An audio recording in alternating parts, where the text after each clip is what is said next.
Alright, so I'm going to be showing how to open up and disassemble this DELL Inspiron 3480. Alright, so first thing we're going to do is we're going to flip it over, and we're going to need a PH1 or JS1 screwdriver to remove all the screws from the bottom. Alright, this laptop is having issues with the charge port. I also noticed something weird. It's like weirdly wobbly. But anyways, let's go ahead and undo all the screws. Alright, if this video helps you out, please make sure to like, comment, subscribe, share my channel with others so that they can learn how to upgrade and repair their devices as well. And if it helps you save a bunch of money, please consider contributing a little to the channel. Every little bit helps and allows me to continue making these videos for a living. Right, if you can't help out that way, it would help a lot if you could watch a few of my other videos and then like and comment on those as well, because that's what the algorithm likes to see. Other than that, I do have another channel called It's Been Reviewed and More. If you can subscribe to that one as well and watch and like a few of my videos, that would be really helpful. Alright, so these three screws actually stay in place. You do want to keep the screws in order because they can be different size, shape, and lengths. The way I do that is I put them flat side down like that on my desk in the pattern I remove them. So we basically have two, and then we have like the three going down and like that. Okay, and I think just these three are going to be stuck here. Yep, okay, so 3, 1, and then the 2 here. Then these 3 stay attached to the case. Usually that's to help you kind of start with the opening. You can see how it's kind of popping out. Alright, I'm going to use my fingernails, go along the edge. I get my nails in the gap between the cover and the palm rest, and then I push with my thumb to pull the clips away. Alright, so we're just going to continue going all the way around. Just like this. Alright. Alright, and there we go. So we got the bottom cover off. Alright, I don't know why this thing is so wobbly. It feels like it's bowed out here. You can see that? It's kind of strange. But anyways, I guess that's just how it is because everything else looks fine. That's weird. Why is their thing so like warped? Well, I don't want to mess with it and then end up breaking something. Their charge port is having issues, so that's what we're going to be replacing. It's underneath the hinge. Let me actually show you all the other components here. So just to be safe, we are going to disconnect the battery. You don't technically have to pull the whole battery out to do this, but I guess let's go ahead and see what we need to do. We got to peel up this adhesive first. Okay, so the adhesive is holding the battery connector into place. Be careful. I like to kind of roll and pull it to peel it back instead of pulling straight up because you don't want to separate this tab here. Alright, then I use my fingernails at the wings of the connector here, and then I'll just go there and wiggle, wiggle, wiggle. You can see eventually it should walk its way out. There we go. And yeah, there's the battery disconnected. So you don't actually have to physically remove the battery, but if you really wanted to, there's 2 screws here and then 2 screws here, so 4. I'll just remove them just so you can see underneath, especially since this kind of thing isn't very risky. Alright. Also, the battery model number, if you're wondering, is here. It's YRDD6. I'll show you a close-up of that once I get all the screws out. These are smaller screws than the bottom cover, so again, make sure you don't mix them up. Alright, so this is it.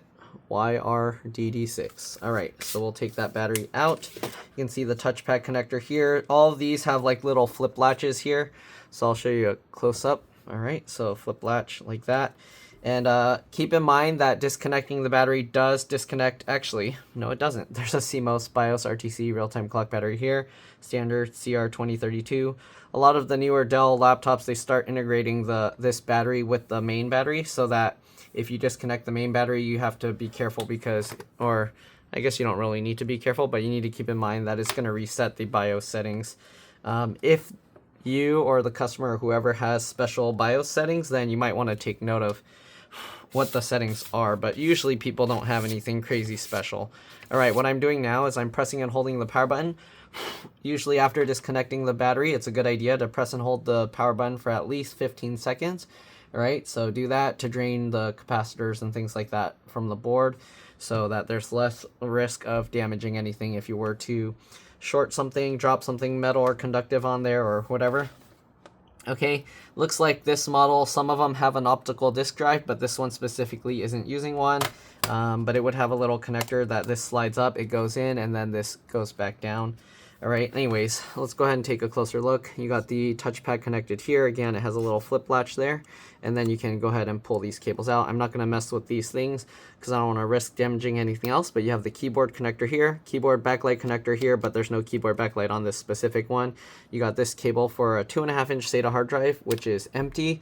So if you want to add a 2.5-inch SATA hard drive, you can. There's 4 screws hidden underneath this tape that go into the side here if you were to put the 2.5-inch SATA drive or SSD in there. Again, CR2032, CMOS BIOS RTC clock battery, real-time clock battery. USB port here. You got a SATA card reader here. 1 speaker here. It's held in with just these little rubber things, so you can actually just lift it up. All right, and then the cable runs along. Make sure that you have these follow the route, because if you accidentally get them in the screw area and put the screw down, you'll damage it. So make sure if you lift that out that you get that back in right.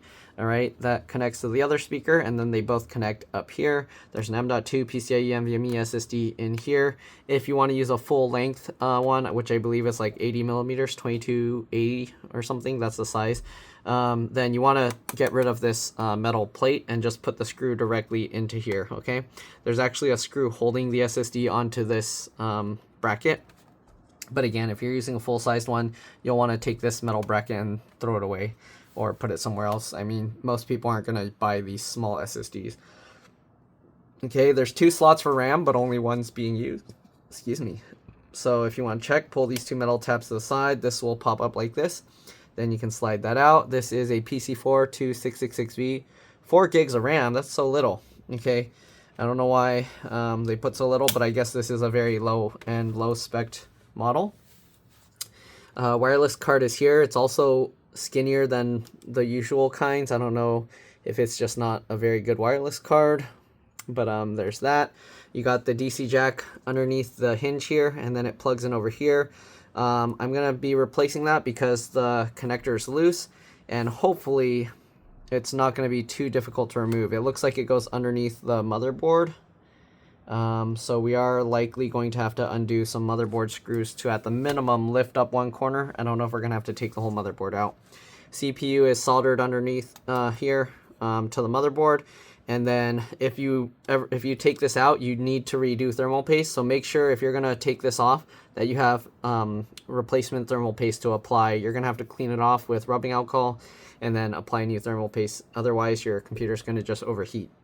All right, you got fans holding this. You got the fan connector here. You got the LCD LVDS connector here. Again, if you're going to mess with this, it's very important that you disconnect the battery first, open the laptop, and press and hold the power button for at least 15 seconds, all right?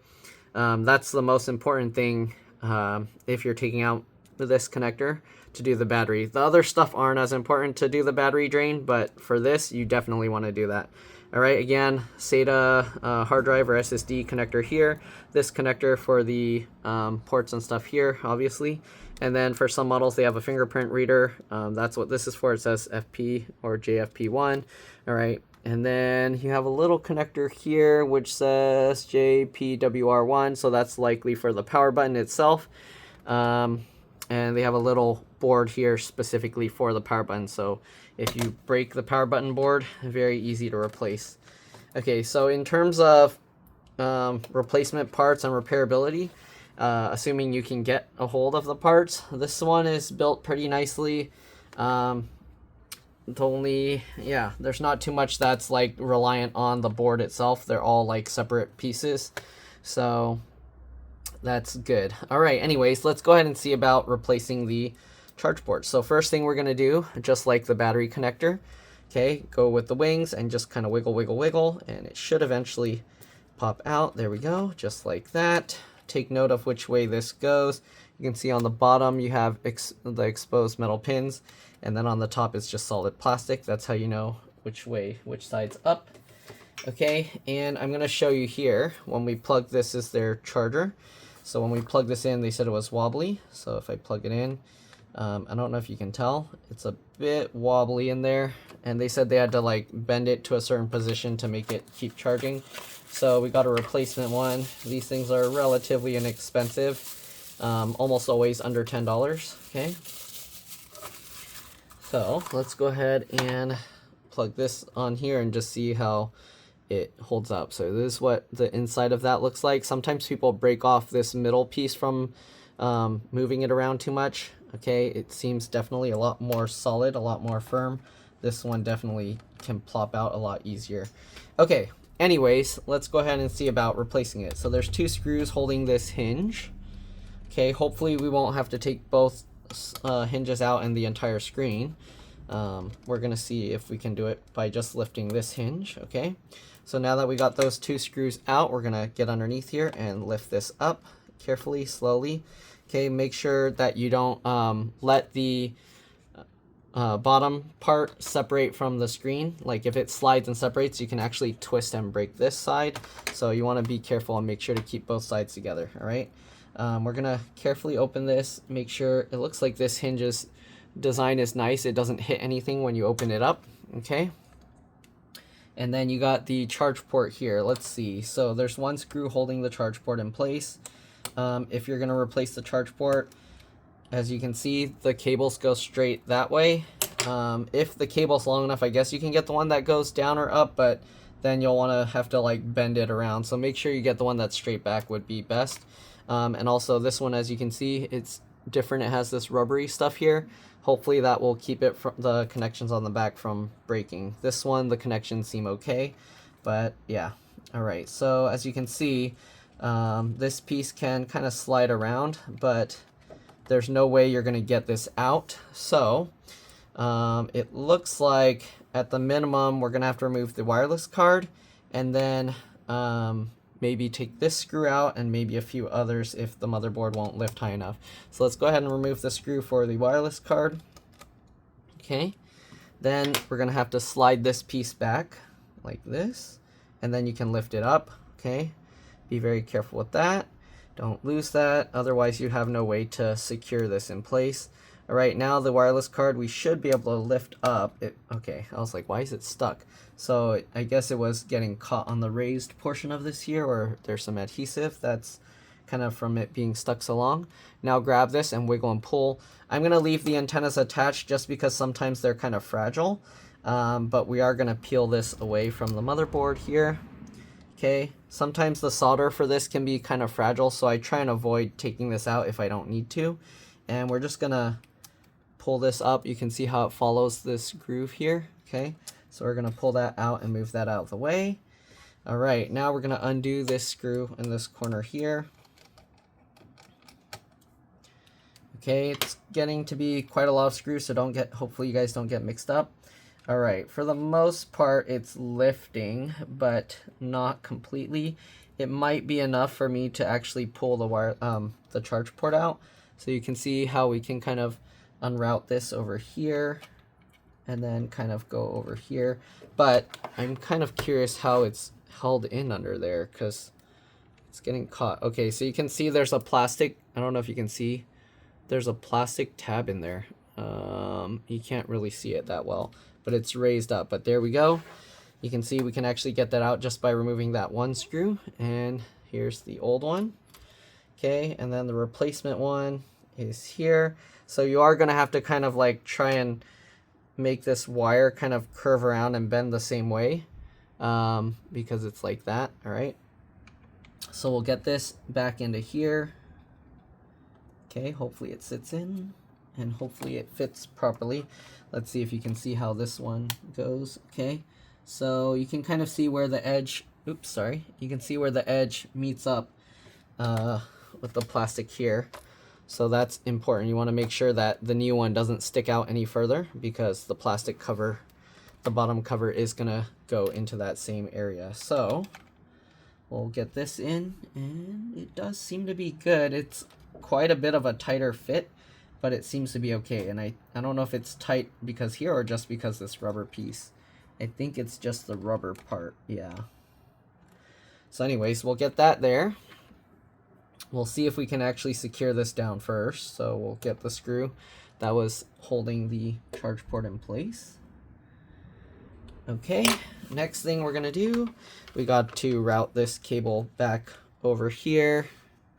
Okay, and then we got to get this back underneath the motherboard, logic board, whatever you want to call it. So we'll go in here. Sorry, it's gonna be hard to show this, I think. But basically you gotta pull the motherboard up slightly. Be very careful that you don't pull it out too far, because there are other screws holding it and you don't want to crack the motherboard. So now push the excess under here. Okay, and make sure it's going past that raised plastic thing that it was hitting before. Sorry, it's going to be a little difficult to show this, I think. But there we go. Okay, then same thing, have it route around this. And then go back over here, line that up, and we're going to plug this back in. You can see how it looks the same with the exposed metal pins there. So again, line this back up here. Okay, and then pinch the two pieces together like that. Seems like it already went in. And then you got to push all this excess stuff down here, because the cover is going to go and smush this down. So you want to make sure it's not in the way, otherwise it'll get clamped. Okay, so make sure all this wiring is good. Again, sorry, it's probably going to be hard for you guys to see what is going on here. I'm going to use this little tool here to kind of help guide the wire to where I want it to go. I don't know if you can see, but there's this metal, there's this metal rim here that's sticking up. You want to make sure this wire is going over here, up here, all right, not into that area. So pull that and make sure it goes over. I don't know how I'm going to show this. Will it work better if I turn the flash on? Let's try. Okay, I don't know if that's any better, but you can see there's this black plastic piece here, so the wire needs to go between that and the raised metal silvery part. Okay, so get that in between there. I don't know if you can see it now. Let me see if I can show that. See, so it goes in between there. Okay, and then we can go ahead and put the motherboard down. There we go, a little bit tricky. Then we have the silver screw that was holding the motherboard. We're going to get that back in. A little bit tricky. Okay, now that we got that down, you could kind of like pull the excess slack if you want, but it should be good. Make sure this goes in again. Okay, carefully, slowly fold this back down. Make sure that this protruding plastic piece goes through the hole. If it doesn't, you might have to slide the this portion, the top, back and forth wherever to make it line up. You can see how I can slide this around. Okay, again, line that up, close that down, get the screws back in over here. Okay. And if you're wondering how much RAM you can put as much as you want, as long as it's the same type. Some people are like, well, I saw online it says 16 gigs is the max. I've never seen where the max is what they say. Well, actually, that's not true. I've seen it sometimes, but it's pretty rare. Most of the time, you can put larger capacity if you want. And the reason they have that max capacity is because that's like the largest that they sold it with. And sometimes that's like the max at the time that was available. Like they'll constantly be coming out with larger capacity size sticks of RAM. So it's not always going to be what you have available in the store. Every so often they'll come out with larger capacities. Okay, so we're going to go ahead and put this thing back on there. So this thing has like a little hook. It hooks around underneath the chip. So we'll get this back in there. Oops. I think I might have put the wires in so that they're kind of in the way, but let's see. Was it this way? Okay. Am I putting it backwards? Oh, I'm putting it backwards. No wonder why. Okay, so it goes this way. And you can tell because you have this half meet the other half where the chip is to make a full complete circle. So slide it on like that. Make sure it slides this side underneath the other side of the chip as well. Okay, and then there you go, it lines up. Okay, hold that in place and then get the screw in. I always turn the screw backwards to hear it click first to make sure it's going in properly, in case you're wondering why I spin the screw backwards. Okay, So we're gonna now get the battery back in as well. Just line everything up. Get those screws in. Okay, I always loosely fit the screws first when there's multiple screws for a component. Okay. We'll get this guy and this guy. Alright, and then now that all the screws are in, make sure to tighten them all down.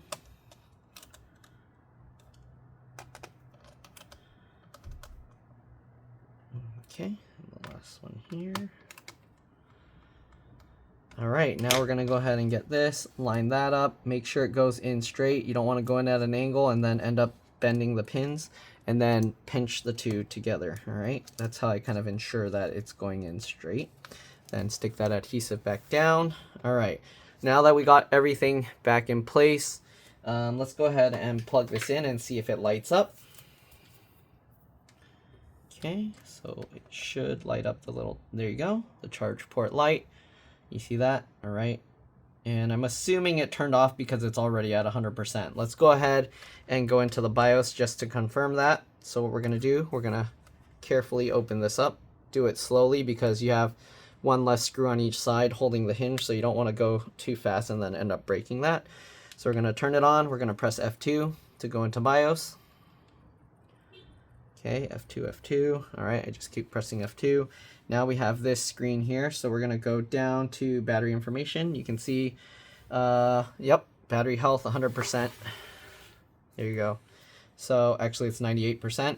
And then health, excellent. AC adapter, 45 watt. Idle. And as you can see, it's not disconnecting. It's staying good, even though I'm like moving this around. Okay. So we should be good. And if I unplug it, that's what it says, discharging. Okay.